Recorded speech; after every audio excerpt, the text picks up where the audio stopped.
और आखिरकार मैं समझता तो मैं उम्मीद करता था कि मेरे पड़ोसी जिम्मेवार हैं लेकिन गैर जिम्मेदाराना तरीके से जवाब दे रहे। ये कोई पुराना बर्तन चुका रहे, कोई पुराना हिसाब किताब तो और नहीं? इनकी तरफ नहीं वो ड्रोन जाता है। कोई पुराना हिसाब किताब तो नहीं है? नहीं, हिसाब किताब तो हमारा ताजा है, पुराना नहीं है, नया नहीं है। पुराना हिसाब किताब तो हमारा चला ही रहता है। अध्यक्ष महोदय, मुझे लगता है कि इसकी गंभीरता को माननीय मुख्यमंत्री जी से मेरी बात हुई और उन्होंने कहा कि अगर बजट प्रावधान उसमें है, जो मंत्री जी ने भी अपने इसमें कहा कि 10 करोड़ रुपए का बजट प्रावधान है, तो हम तुरंत उसका काम शुरू करें। दूसरी बात, जो आप बोल रहे हैं कि जो कंसल्टेंट की जो बात कह रहे हैं कि वहां लगाए, कहीं उस तरह से रिपोर्ट नहीं थी। उसने अपनी ओर से जाहिर किया कि मैं मैदानी इलाके का हूं, ये सारी चीजों को लेकर के ये जो पहाड़ का जो टेरेन है तो मुझे थोड़ा समय लगा उसको, और उसके बाद अल्टीमेटली फिर उसने बना करके दी। और वो भी अध्यक्ष महोदय सारी चीजें क्यों हो रही थी कि आप इसको फिजिबल मत करिए, डायरेक्शन ये हो रही थी, दबाव ये डाला जा रहा था किसी तरह से रिजेक्ट करो।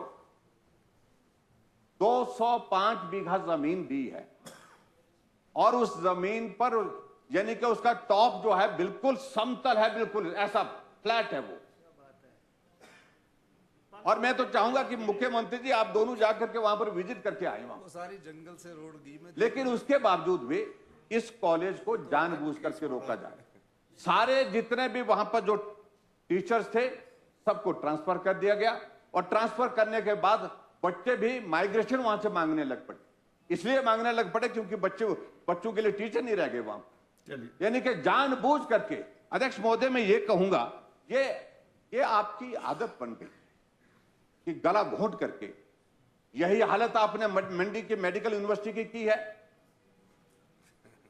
क्यों नहीं उसका भवन बन रहा है? जमीन यहां पर बल विधानसभा क्षेत्र में दे रखी है, नेरचौक में मेडिकल कॉलेज में दे रखी है, सरदार पटेल यूनिवर्सिटी का गला घोंट करके रखा हुआ है।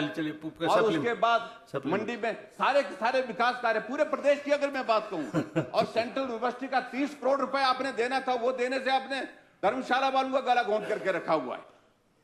और पालमपुर यूनिवर्सिटी की जमीन को बेच करके आप इस तरह के हालात पैदा करना चाह रहे कि यूनिवर्सिटी के लिए जमीन की जरूरत नहीं, दूसरे काम के लिए इस्तेमाल करेंगे। लेकिन मैं चाहूंगा माननीय मुख्यमंत्री जी, आप भाई साहब एक मिनट जरा, इस मेरा प्रश्न सीधा मुख्यमंत्री साहब अपनी, मैं पड़ोसी से तो मैं बहुत नाराज हूं, लेकिन मैं आपसे जानना चाहता हूं प्लीज काली साहब कि क्या आप इस बात करें अभी during question hours during question. और मुझे लगता है कि कम से कम मुख्यमंत्री जी को अवॉइड करनी चाहिए। हम करते थे, हम कहते थे किसी को नहीं बात करनी चाहिए, ठीक नहीं होता है।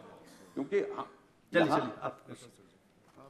अध्यक्ष महोदय मैं यही कहना चाहूंगा, क्या मुख्यमंत्री जी इस बात को सुनिश्चित करेंगे? आप हॉर्टिकल्चर डिपार्टमेंट को भी डायरेक्शन दे। पीडब्ल्यू डिपार्टमेंट वाले कह रहे हैं कि हम करना चाह रहे हैं, लेकिन हॉर्टिकल्चर डिपार्टमेंट और दोनों डिपार्टमेंट के बीच में इस कोऑर्डिनेशन को बना करके इसमें आप सुनिश्चित करेंगे कि तुरंत उसका टेंडर अवार्ड करके उसका काम शुरू करें। मैं ये चाहता हूँ। आ गया माननीय रेवेन्यू मिनिस्टर महोदय, if the honourable chief minister want to supplement he can supplement. माननीय अध्यक्ष महोदय, पहले तो मैं ये बताना चाहता हूँ कि सरकार को कुछ भी नहीं हुआ है, ना लवेरिया हुआ है, ना कोई और मलेरिया हुआ है ना, ये वो कुछ उधर ही रहा है।